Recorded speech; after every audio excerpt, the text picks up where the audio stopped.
अस्सलाम वालेकुम स्टूडेंट्स मुझे उम्मीद है कि आप खैरियत से होंगे, अच्छे से बायोलॉजी पढ़ रहे होंगे। स्टूडेंट्स, हम चैप्टर नंबर 1 को स्टार्ट किए हुए हैं, द साइंस ऑफ बायोलॉजी। इसमें हमने साइंटिफिक मेथड स्टार्ट किया हुआ है। साइंटिफिक मेथड को हम डिटेल से पढ़ चुके हैं, थ्योरी को अच्छे से पढ़ चुके हैं, लॉ को डिटेल से पढ़ चुके हैं, और इंशाल्लाह अब हम बायोलॉजिकल प्रॉब्लम स्टार्ट करते हैं। अच्छा, बायोलॉजिकल प्रॉब्लम ना इसमें उन्होंने 2 बताई हुई हैं। मतलब ये what is the cause of malaria. सबसे पहले मलेरिया वाली ना बायोलॉजिकल प्रॉब्लम है, इस पर हम पूरा साइंटिफिक मेथड अप्लाई करेंगे, जिसमें सबसे पहले रिकॉग्निशन ऑफ बायोलॉजिकल प्रॉब्लम थी, फिर ऑब्जर्वेशन थी, फिर क्या था, फिर हाइपोथेसिस था, फिर डिडक्शन था, फिर एक्सपेरिमेंट्स थे, फिर हमारे पास रिपोर्टिंग थी। सब कुछ वो हम यहाँ पे अप्लाई करेंगे, लागू करेंगे, कि क्योंकि हमने कहा है कि जब भी साइंटिस्ट के दिमाग में कोई सवाल आता है तो वो इन तमाम स्टेप्स को फॉलो करता है, फिर वो नतीजे पे पहुंचता है। तो साइंटिस्ट के दिमाग में यहाँ पे भी सवाल आया था कि मलेरिया की क्या वजह है, what is the cause of malaria, क्या वजह है मलेरिया की, मलेरिया जो होता है क्यों होता है, मलेरिया क्या होता है। मैं आपको थोड़ा सा बता दूँ, मलेरिया एक बुखार है, ठीक है। ये ना एक मच्छर होता है, फीमेल एनोफिलिस मॉस्किटो, उस मच्छर के काटने से बुखार होता है। तो हर मच्छर के काटने से मलेरिया नहीं होता। वो मच्छर जो इन्फेक्टेड हो, जिस मच्छर के अंदर एक छोटा सा माइक्रो ऑर्गेनिज्म होता है, उसको कहते हैं प्लाज्मोडियम, ठीक है। वो प्लाज्मोडियम जिस मच्छर के अंदर मौजूद होता है ना, बस उसी के काटने से मलेरिया होता है। तो इस मलेरिया में होता क्या है, आपको पता है कि पेशेंट को शदीद बुखार होता है, शदीद सर्दी लग रही होती है, सर में दर्द हो रहा होता है, उल्टी आ रही होती है, पट्ठों में दर्द होता है, मसल एक्स होते हैं, ठीक है।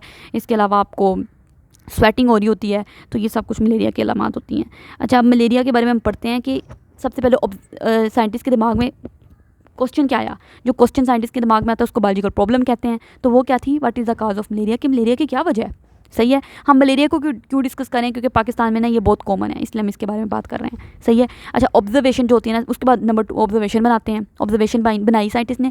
अच्छा, ऑब्जर्वेशन में उन्होंने क्या लिखा हुआ है कि the disease was known to physicians of the ancient time. Even ये जो पुराने वक्तों के डॉक्टर थे ना, इलाज मुआवजा करते थे, उनको भी बीमारी पता थी। मोर देन 2000 ईयर्स अगो, 2000 साल पहले की बीमारी का मतलब बीमारी मौजूद है मलेरिया की। In the last part of 19th century, अब 19वीं सदी के आखिर में ना साइंटिस्ट ने इस मलेरिया के बारे में मजीद तहकीक करने की कोशिश की, क्यों होता है, कैसे होता है, सब कुछ। ये दिमाग में आपके सवाल तो आता ही है ना, कि अगर कोई बीमारी हो रही तो क्यों हो रही है, वजह क्या है। हम भी डॉक्टर के पास जाते हैं, पूछते हैं डॉक्टर मुझे हुआ है, क्यों हुआ है।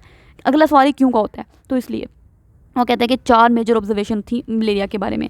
साइंटिस्ट ने जो मलेरिया के बारे में ऑब्जर्वेशन बनाई वो 4 बनाई। कौन कौन सी। Number 1, malaria and marshy areas have some relation.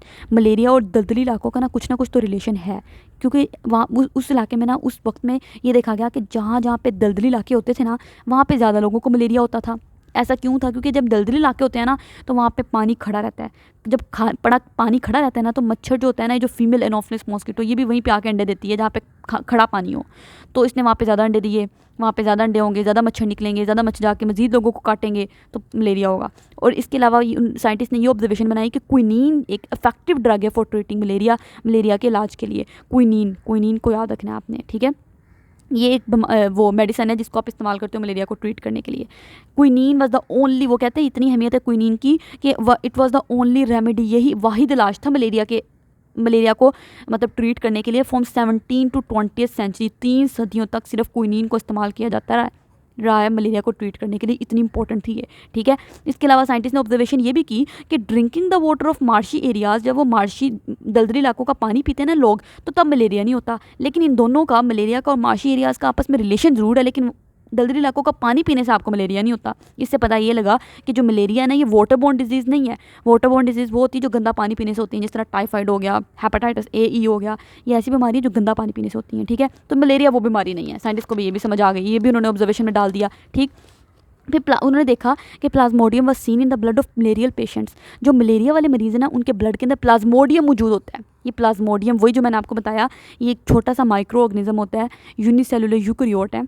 एक सेल, इसका सिर्फ एक ही सेल है, तो आपको कैसे नज़र आएगा, आपकी नेक डाई से नहीं आ सकता ना, तो ये इसलिए माइक्रोस्कोप से नज़र आता है। तो ये प्लाज्मोडियम ख़ास तौर पर जो होता है ना, मलेरिया करवाता है। मलेरिया वाले जो मरीज़ थे ना, उनके ब्लड के अंदर ख़ास तौर पर ये प्लाज्मोडियम देखा गया। एक्चुअली ना ये क्या मतलब है, मच्छर भी कह रहे हैं हम, प्लाज्मोडियम भी कह रहे हैं, आपको कन्फ्यूजन हो रही होगी। एक्चुअली बात ये है कि ये जो मच्छर होता है ना, एनोफिलिस मॉस्किटो खास तौर पर, एनोफिलिस मच्छर का नाम है, और वो भी फीमेल मॉस्किटो है।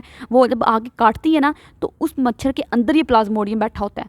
तो जब वो काटती है तो वो प्लाज्मोडियम, जब वो काटती है ना इंसान को, तो वो अपना थोड़ा सा जो सलाइवा होता है ना, थूक को हमारे अंदर इंजेक्ट करती डाल देती है, और उस सलाइवा के अंदर ये ऑर्गेनिज्म प्लाज्मोडियम मौजूद होता है। तो वो प्लाज्मोडियम फिर हमारे ब्लड के अंदर आ जाता है, और ब्लड में आके फिर वो आके मलेरिया करवाता है, ठीक है। हमारे रेड ब्लड सेल्स जो होते हैं ना, खास तौर पर उनको जाके तोड़ता रहता है, जिसकी वजह से इंसान को मलेरिया हो जाता है। सही हो गया, ये कहानी है सारी।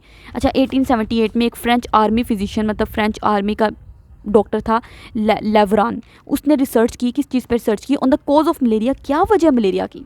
ये तो इंसान के दिल में सवाल आता ही है कि क्या वजह है भाई, मलेरिया क्यों हो रहा है। उस बंदे ने क्या किया, मलेरिया का एक मरीज़ था, ठीक है, जो एक ऐसा पेशेंट जिसको मलेरिया हुआ था ना, उसका ब्लड लिया, उस ब्लड को माइक्रोस्कोप के नीचे देखा, तो माइक्रोस्कोप के नीचे जाहिर सी बात है उसको ब्लड के अंदर छोटे छोटे से माइक्रो ऑर्गेनिज्म नज़र आए, जिसको उसने प्लाज्मोडियम का नाम दे दिया। तो प्लाज्मोडियम का नाम किसने दिया था, लेवरान ने दिया था, ठीक है।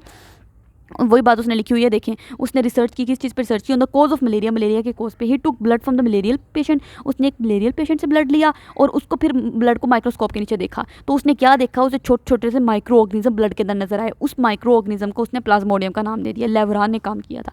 अब ऑब्जर्वेशन के बाद अगला स्टेप हाइपोथेसिस होता है। साइंटिस्ट ने हाइपोथेसिस बनाया। हाइपोथेसिस एक तुक्की वाली बात है जो साइंटिस्ट खुद से बात बना लेते हैं, ठीक है।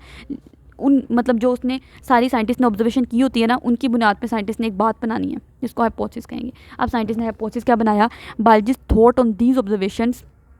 बायोलॉजिस्ट ने क्या किया, इन ऑब्जर्वेशन के बारे में सोचा, इन डिस्कवरीज के बारे में सोचा, फिर एक हाइपोथेसिस बनाया। उन्होंने हाइपोथेसिस ये बनाया कि Plasmodium is the cause of malaria, malaria की वजह क्या है, प्लाज्मोडियम है, ठीक। ये उन्होंने बना लिया, क्योंकि आप जब भी मलेरिया पेशेंट का ब्लड माइक्रोस्कोप के नीचे देख रहे हो तो आपको प्लाज्मोडियम मिल रहा है, तो प्लाज्मोडियम भी वजह होगी ना, ठीक है, मलेरिया की। ये उन्होंने हाइपोथेसिस बना लिया। डिडक्शन फिर क्या है, इसमें इफ और देन डाल दो, वो डिडक्शन बन जाएगी। डिडक्शन क्या है, क्या होता है डिडक्शन, आपने पहले पढ़ा है, लॉजिकल रिजल्ट होता है जो हाइपोथेसिस से लिया जाता है ना। तो उन्होंने जो डिडक्शन निकाली इस हाइपोथेसिस से, वो ये निकाली कि ये जो डिडक्शन क्या है, अगर प्लाज्मोडियम मलेरिया की वजह है तो सारे के सारे जो मलेरियल पेशेंट्स होते हैं उनके ब्लड के अंदर आपको प्लाज्मोडियम मिलना चाहिए।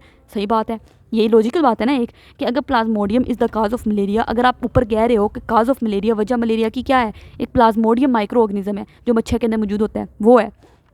अगर वो है तो ऑल मलेरियल पेशेंट, सारे मलेरिया वाले मरीजों के ब्लड के अंदर आपको प्लाज्मोडियम मिलना चाहिए। फिर उन्होंने अब साइंटिस्ट ने एक्सपेरिमेंट किया इसी बात को साबित करने के लिए कि ऐसा है। साइंटिस्ट ने क्या किया, इस बात ये डिडक्शन जो है ना, इसको टेस्ट करने के लिए बायोलॉजिस्ट ने ना एक्सपेरिमेंट परफॉर्म किया। एक्सपेरिमेंट आपको बताते हैं कि हाइपोथेसिस सही है कि नहीं, ठीक है। उन्होंने क्या किया, 100 मरीज़ ऐसे ले लिए जो मलेरिया वाले थे और 100 हेल्दी थे।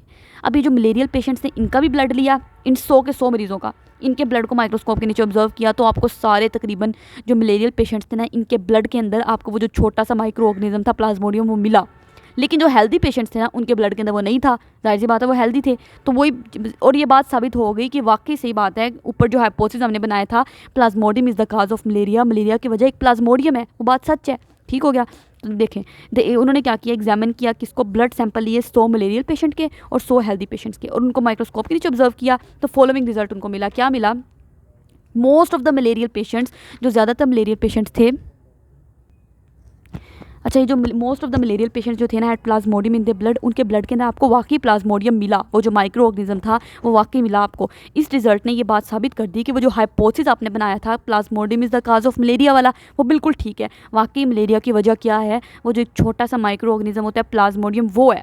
ठीक है, इसलिए मैंने आपको कहा हर मच्छर के काटने से मलेरिया नहीं होता, क्योंकि हर मच्छर के पास प्लाज्मोडियम नहीं होगा। जिस मच्छर के पास प्लाज्मोडियम होगा वो जाकर आपको काटेगा, आपके अंदर प्लाज्मोडियम चला जाएगा आपके ब्लड के अंदर, और फिर आपको मलेरिया होगा। तो कॉज ऑफ मलेरिया क्या हुई, प्लाज्मोडियम। ठीक है, तो वो कहते हैं ये जो एक्सपेरिमेंट आपने किया है इसमें एक्सपेरिमेंटल ग्रुप कौन सा है, 100 मलेरियल पेशेंट्स वाला, और जो 100 हेल्दी पर्सन है वो आपका कंट्रोल ग्रुप है। वही उन्होंने लिखा हुआ है, ये जो एक्सपेरिमेंट आपने किया इसमें क्या है, जो मलेरियल पेशेंट्स वो आपके एक्सपेरिमेंटल ग्रुप है और जो हेल्दी पर्सन है वो आपके कंट्रोल ग्रुप है। मैंने आपको बताया कंट्रोल ग्रुप हेल्दी होता है, ठीक है। और जो जिस पे आप तजर्बा कर रहे हो, तो मलेरिया वाले मरीजों पे हमने एक्सपेरिमेंट किया ना, तो वो आप एक्सपेरिमेंटल ग्रुप हो जाता है। अब अगली लेक्चर में इंशाल्लाह हम ना बायोलॉजिकल प्रॉब्लम 2 को सोल्व करने की कोशिश करेंगे। अब क्वेश्चन ये पैदा होता है कि प्लाज्मोडियम आपके ब्लड के अंदर गया कैसे, how plasmodium gets into the blood of man, एक मैं हमारे ब्लड के अंदर प्लाज्मोडियम जाता कैसे। अब ये भी तो सवाल पैदा होता है ना, प्लाज्मोडियम अगर मलेरिया करवा रहा है तो ये आगे हम इंशाल्लाह इसी तरीके से, इसी साइंटिफिक मेथड को इस्तेमाल करते हुए, ऑब्जर्वेशन के ज़रिए से, एक्सपेरिमेंटेशन के ज़रिए से, हाइपोथेसिस के ज़रिए से,